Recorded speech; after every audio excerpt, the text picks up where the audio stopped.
Hi, this is Lisa with Coping with Yarn, and we're going to start a new series called Mental Health Mondays.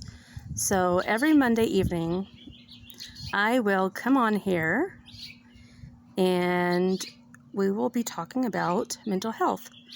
So first, we're going to go through a couple of things. We're going to talk about stress, and we'll discuss why deep breathing is so important for when you are feeling stressed out. So the stress isn't always a bad thing. A little stress can help you stay alert. It could help motivate you. It can help you focus on work or whatever task that you need to get done. But too much stress is harmful regardless of how old you are. It's even harmful for little kids. When you are experiencing too much stress, this can impact your emotions and your thoughts and your behaviors. Now, too much stress can impact your emotions because you may feel anxious or sad or restless or angry or a mixture of all of these. And sometimes it's hard to identify what you are feeling. You just feel something off inside of your body. You just feel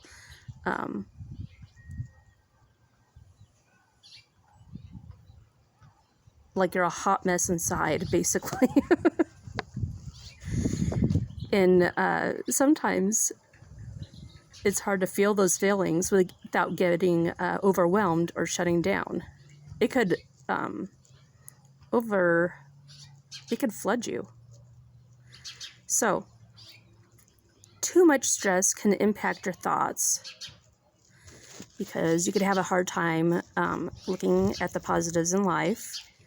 You could have a hard time problem solving when you're going through a stressful time.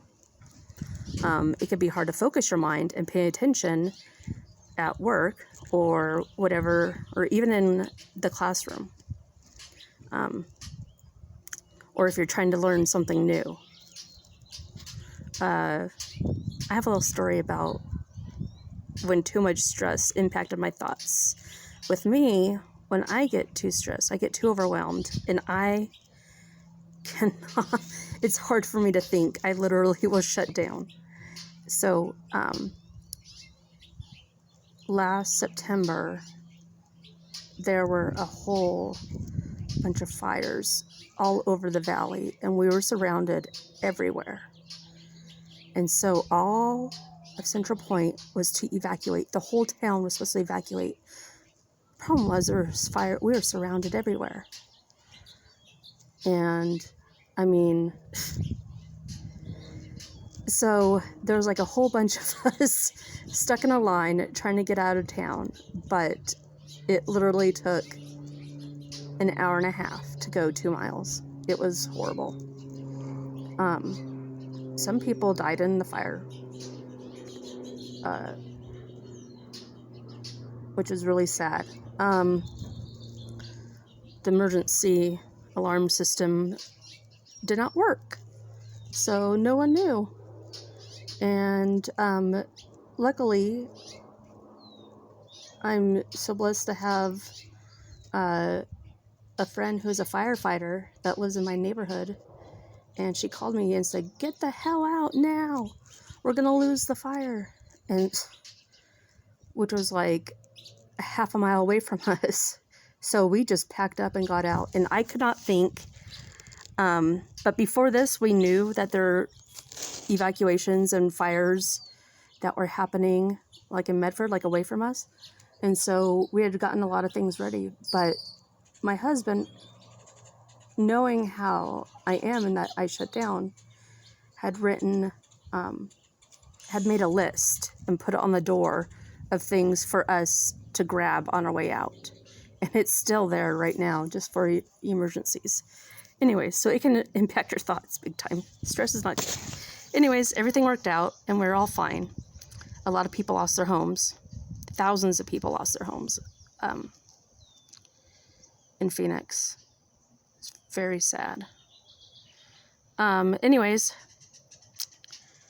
so stress can also affect your behavior. If you're feeling angry, you may punch someone, or, you could have like domestic violence situations happen, God forbid child abuse, whatever. There's a lot of things that could affect you. You may be so stressed out that you don't eat, or you may have a hard time sleeping, you don't sleep, or you may not want to leave your house. And thinking about going to school is overwhelming for you, or work, or whatever it is. There are 4 basic coping skills that we'll be going over. There's calming coping skills, and this is like deep breathing and meditation, and this is designed to help you relax. There's also distracting coping skills, and this is to distract you and keep your attention on something else. And this is where crocheting is awesome. Well, it's a good calming coping skill too, but it's a good distractor and calming coping skill. So like if you're waiting to hear news of whether your significant other or your parents are, in surgery, you know what? Your distracting coping skill of crocheting or knitting, that's where that comes into place. Or even video games or whatever it is. That's the perfect time to do that. Physical coping skills is to help you rebalance your energy. Is to either help energize you or help you manage your excess energy in your body. So this would be, taking a walk or exercising, or even like making a fist like this and then releasing, anything like that. It gets that excessive energy out of you. And then there's processing coping skills, and that's when you talk to someone that you feel safe around, whether it be a friend. Not all friends are good to process with, but you want a friend that will listen. So you pick someone who's a good listener, and you can process with them. And not someone who focuses the situation back on themselves or talks the whole time. This could be a therapist. It could be your pastor. It could be a best friend, a mother, a family, whoever. It's really important to have someone there to help you out during stressful times.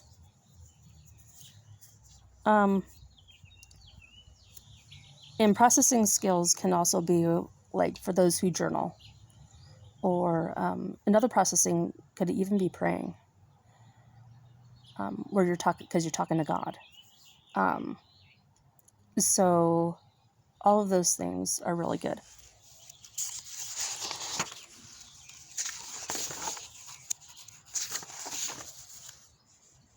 I'm kind of looking at a book here, but just so I don't say the wrong thing. But okay, so why deep breathing and calming coping skills are so important when you're stressed out is because the autonomic nervous system, and this is the part that I need to look at so I don't say the wrong thing. The autonomic nervous system controls the automatic systems in your body that you don't think about, like breathing, your heart rate, digesting your food, and all of that, the stuff that your body naturally does without you telling it to do something, or without you being aware of it. really, like your pupils dilating and all that. So there is something called the flight, fight, or freeze. And this is where the sympathetic nervous system comes into play. So basically, when you're stressed out, your body, your mind is telling your body to either get ready to run, get ready to fight, or freeze. We called this like the downstairs part of the brain, the downstairs part of the brain. And this, or the reptilian brain. And this is where, like, even with animals, you know, a lot of them will fight back, they'll flee, and that's how they get away from the predators, or they freeze, and like chameleons, you know, they become part of the scenery. And so this is where this comes into play, of when we're stressed out, our minds are telling our body that it is time to panic because danger is coming. So I remember a time I tend to freeze. Like I was telling you, back when the fire happened, I literally could not think. And I was just standing in the living room going, oh my gosh, what do I do? What do I do? Like I couldn't think. And so, you know, thank God for my husband making a list and telling me to look at the list. I'm like, oh yeah, duh. So I went in, grabbed our meds, you know, did whatever we needed to do, grabbed our pets, grabbed our kids, and got out.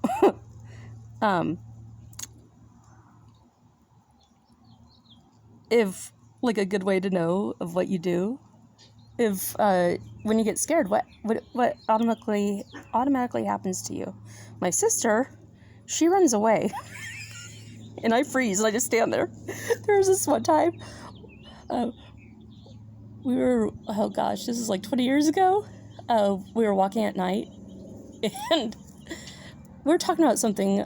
I think we saw a sex offender sign. I don't even think they put signs up anymore, but there was a sex offender sign in someone's yard, and we were kind of freaked out by it, and it was at night, and we're like, oh, we better kind of hurry.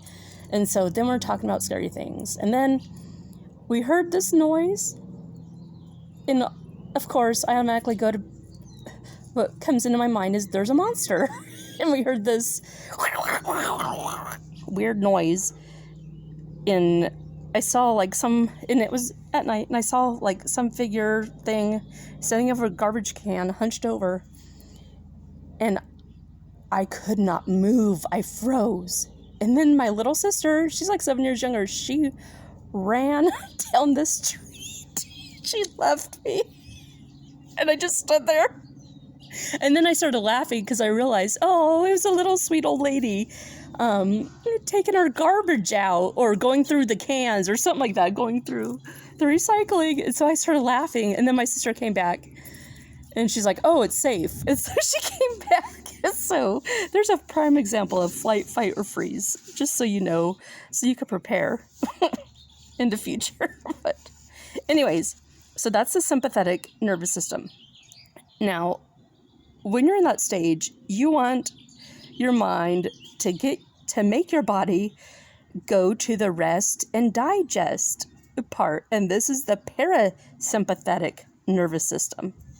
So this is where, so with the sympathetic nervous system, the flight, fight, or freeze, your pupils dilate, your muscles contract, your stomach stops digesting, and your heart races. So to get it to the rest and digest state, this is where your saliva is increased, your heart rate drops, your muscles relax, and the pupils in your eyes constrict. And this is where we want to be. And so when you're stressed out, your mind is telling your body, panic! There's danger, Will Robinson. But then we wanted to get back to the nice, relaxing stage. So, to do this, there are a lot of things that you can do, and we'll go over it through the upcoming weeks. But deep breathing is one of the ways to be able to do this. So, when we talk about deep breathing, you slowly breathe in through your nose, and you can hold it, and then you slowly release it out your mouth.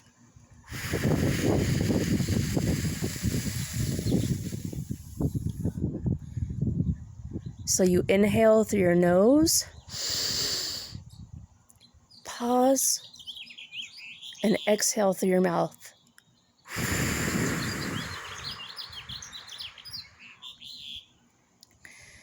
And how you know if you're doing the deep breathing right?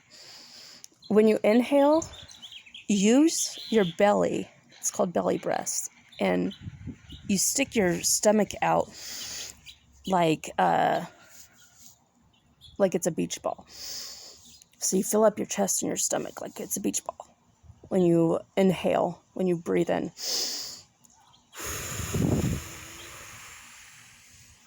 And then when you exhale, you watch your stomach go down and flatten out again. Or in my case, not flatten out, but just gets smaller. So that is a basic lesson in stress. Till next time, we'll do different exercises and techniques to get that stress down. So you guys have a wonderful day. Take a breath, literally take a breath, because it is a proven fact that it will physically calm your body down. It may take a while, but it will calm down when you take a breath. All right. Have a good evening. Good night.